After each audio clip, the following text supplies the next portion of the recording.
Hello, worlds. Welcome to Civilly Savage, where our goal is to help wake people up, as I believe that most people are but a mere shadow of who they could be. Before we get started, be forewarned that I tend to speak very bluntly and have a tendency to use lots of colorful adjectives, so be careful of your surroundings when you watch or listen.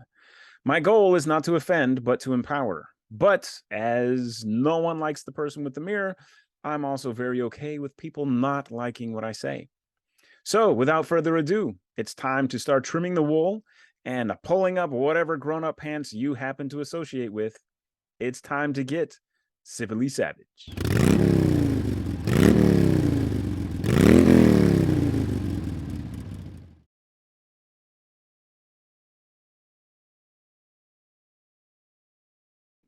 But if this is something that you enjoy, then instead of not doing it and just finding something else, which is an option, right? Like you can always find something that's similar, but not the exact same. Um, Similar hype, less emotions or whatever. But like if you're passionate about it, like there's going to be emotions. So instead of just thinking about how to do something else, one of the options that immediately comes to my mind is like, okay, so how do I continue to do this, but how do I make it so it's not so emotionally draining?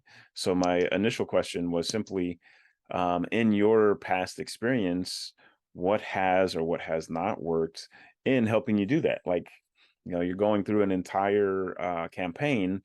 Like, how did you make it through the entire campaign, or were you literally just like chiseled down throughout the entire thing?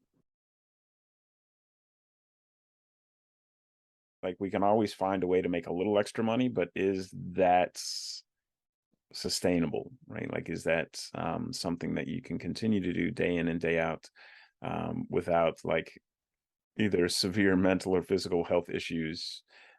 In the same way, like I remember I was doing a full-time day job. I was bouncing 4 to 5 nights a week, and I was doing a high-end security gig where I was kind of on call, and I'd normally be on call at least 2 to 3 days a week, where it was only a couple hours here and there, but still, when you're stacking all of that, it was like you were talking about. Like I would get an hour and a half sleep here, I would get 5 hours sleep here, and on the one day, which normally happened every 7 to 10 days, where I wasn't bouncing, I wasn't working my day job, or my day job, thankfully, was kind of a floating schedule. Some days I went in early, some days I didn't go in until like 1.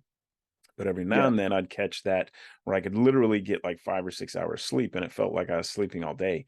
And I would quickly recharge my batteries, and I was always taking power naps in the car, like between jobs, between shifts, and I was still working out 4 or 5 days a week because bouncing and high end security and like just what I was doing in life, I had to stay fit. So uh I was doing it and maintaining it, but like I did nothing else. I had no relationships. I had no real life. I was literally just managing my work schedules, uh, and I wouldn't say that was fun or really effective. Right.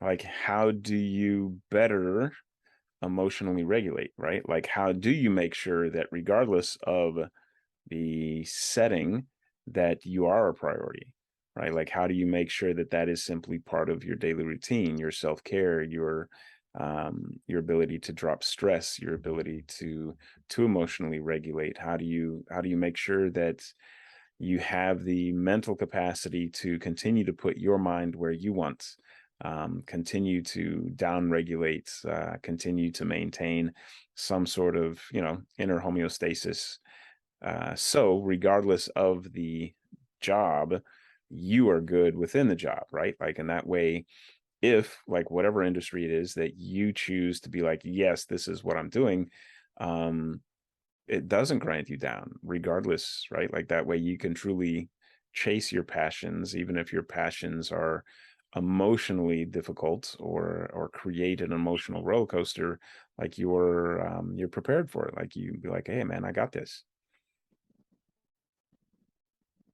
Right. Then it's not about picking the job to make sure that you're okay. It's being able to truly do whatever you wish and working on your mind, your mental capacity. Even when you talk about it, you can hear there's a lot of passion in there, right? Like, so I would not want you to drop that just because of the emotional grind. I would rather, and I like, obviously this is just a surface assessment, but like, I wouldn't want you to drop a passion just because of how it currently hits you emotionally. I would want to see you redirect emotionally so you can chase that passion or any other passion, regardless of the emotional turmoil, and simply get better at the emotional turmoil side of things. Right.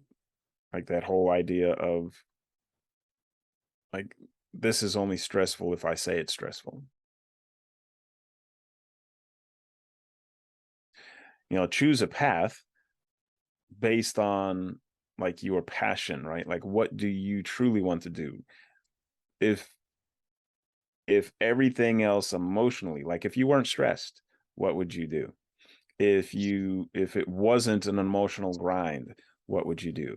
Because stress and an emotional grind is on the psychology side of things, right? Like, so the thing itself, whether it's flipping homes or doing the election stuff or just doing the gigs, right? Like whatever it is, that's just the thing.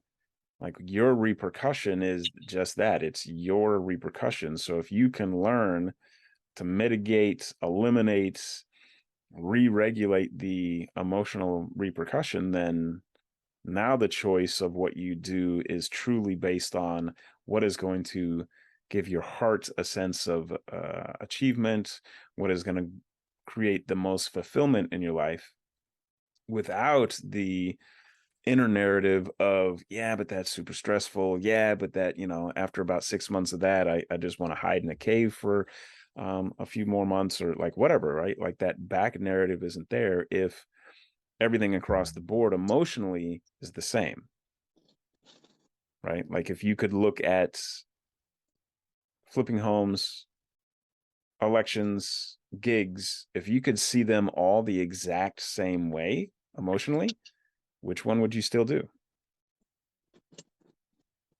Right? Like, what do you have fun with? What gives you fulfillment? What gives you a sense of purpose and meaning? That's what you should do, in my opinion. And then just figure out how to make it that way on the backside, like your emotional side of things. To me, that's the freedom, right? Like I've mentioned in the past, like with the whole, like I used to love like high end security, right? Like I loved that side of things. I loved not being stuck in an office. I loved, being more physical. I love being active. I love the thrill of the hunt type stuff, whatever. Um, but all of that is emotion, right? Like the job itself is boring as hell for the most part, right? Like you stand around, oh joy, and then you go over here and you stand around and you wait and you hurry up and wait and you gotta get all this ready and then you hurry up and wait again, right? Like the job itself sucked. I like the emotional side of things. So I figured out a way in life to fulfill those emotional needs. And then you're like, oh, well, why would I want to be someone else's puppet? Why would I want to be someone else's bullet shield? Why would I want to be at someone else's beck and call all the time and not actually live my own life? Oh, I don't. Okay, so I'm not going to do this anymore because I've figured out a way to satisfy the emotional fulfillment of the job just in life, right? Like now reversing it, like your side of things would simply be, I need to figure out a way to not get stressed, to not get worn down, to make sure that my self-care, to make sure that my life is still an importance, even if I'm working for someone else. And that way I can still, if that's what it worked out to be, I can still do something that I'm very passionate about that gives me a sense of meaning and purpose and still maintain a normal life as well, right? Like not get lost in it so much.